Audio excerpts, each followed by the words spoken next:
So let's just talk about the moment, the key moment of the game.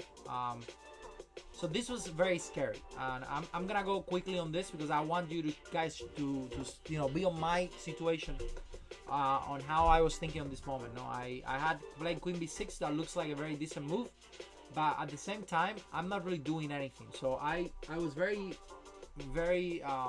kind of weirded out about this, because I was thinking, I got knight c4, but then bishop takes 9, rook takes.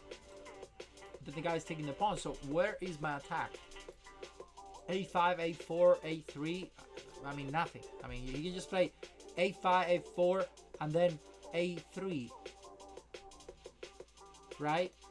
So then I was thinking, okay, well, what about knight e4?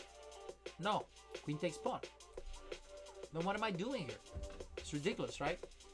Then on top of that, he goes queen f3. Another amazing move, right?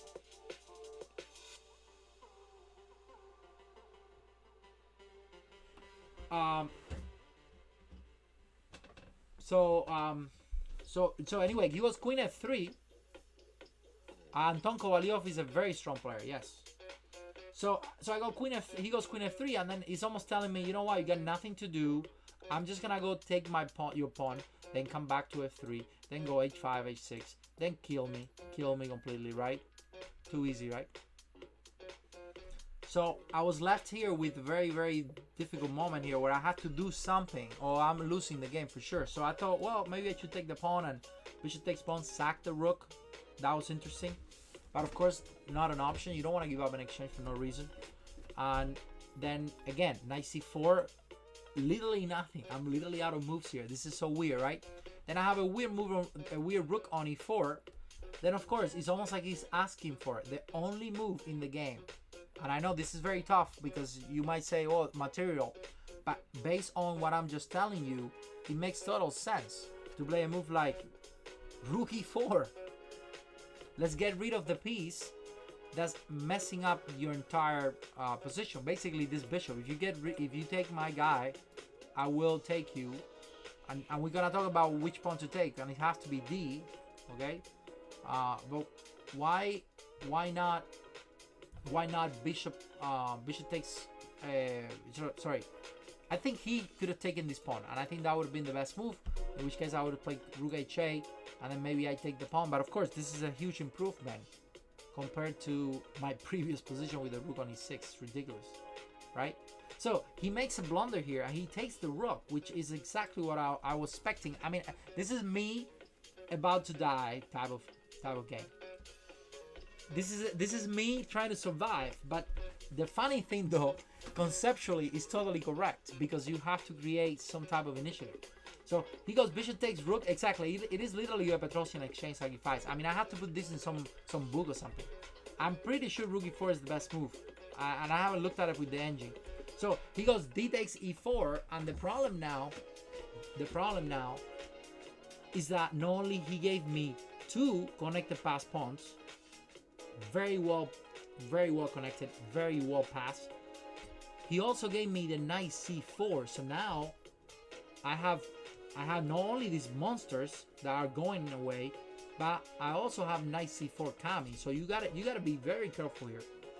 In my mind, I thought he was gonna do the pawn queen takes h5 to try to go queen h6 check. That is obviously pretty interesting. Queen takes h5, knight c4 with this check, mate on b2, but also ideas like knight a3 check, and then rook takes c2, looking pretty good, right? But the problem is that he might have queen h6 check. But then I got queen takes queen, pawn takes, king takes, and this is kind of what happened in the game. The queens got trade, and then you might say, wait, queen trade is good for you when you are when you're playing with rooks. Rooks are 9. Two rooks are better than rook and 9.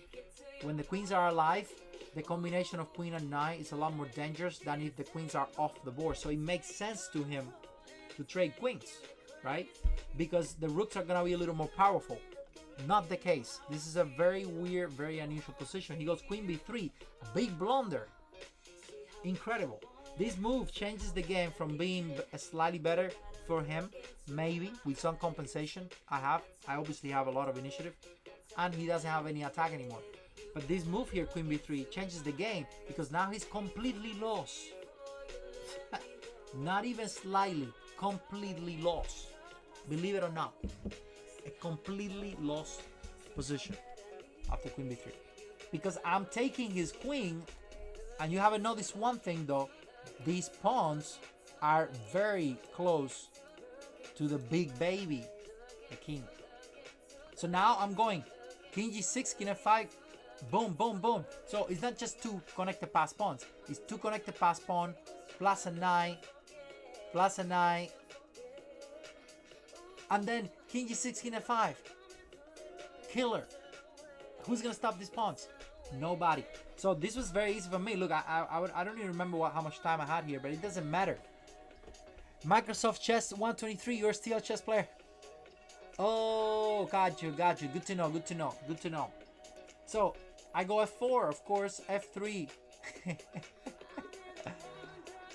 Oh my god. And then who's gonna stop these 2 guys connected? No one. So he goes C4, trying to create a pass pawn. But notice that he can only create 1 pass pawn. Not enough. Not enough to buy my position. So what do I do here?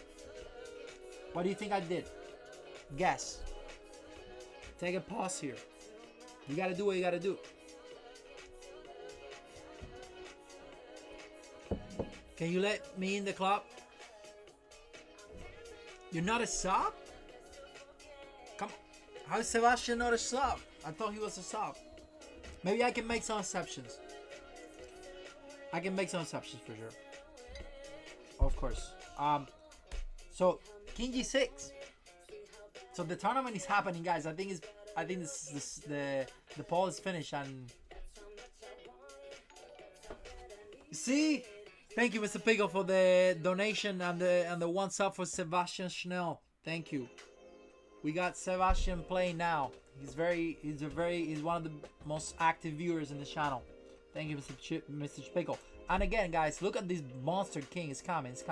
So he goes Rook E1, trying to protect that, and this is where the king come in. The king, of course, one of the big reasons why king is such a good defender with 2 connected pass pawns is because the king is one of the few pieces that can protect both pawns as they push.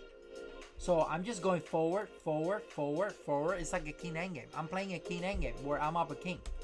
F3. Boom. So now I'm going king F4. So you think, oh, you can catch me? No. Because look who's coming. The next baby. I mean, this is insane. This game was a masterpiece. Knight 5. And then E3, E2. Oh, actually, E2, watch out, because there's a little pin here. I did this little move here, and I honestly don't even know why. I just kind of felt like it. I felt like I also needed my rook. That was my feeling at that point. And I also felt like he doesn't have any moves. You notice how his pieces are right now in the best place they can be. They don't have any more any place to go. So so I think this was a very, very good move, because I felt like, you know what, if I give him a check and I caught his king 1 more square, then I will be able to push these pawns a lot easier. When right now E3, he goes king D3. I mean, I'm sure I'm winning, but I don't know, it felt weird. Now with this, what can he do? Pawn takes pawn, and now look who's coming. G6, too slow. Of course he goes G6, that's all you got. But then, oops. Oh, the pawns are gone. Now, of course, the one trick you don't want to do here is to play E2. That would be ridiculous. Then he plays Rook E2, which doesn't really do anything. And after knight D4 check, like I always said, finito. I mean, he played maybe 1 or 2 more moves. Oh, no, that's it. Knight D4 check. And then give me that rook. Those pawns were incredible. Okay, guys? The power of 2 connected pass pawns right here in this game. And a king that can help. Rooks are horrible. They never played. They were never, ever, never able to play. Alright?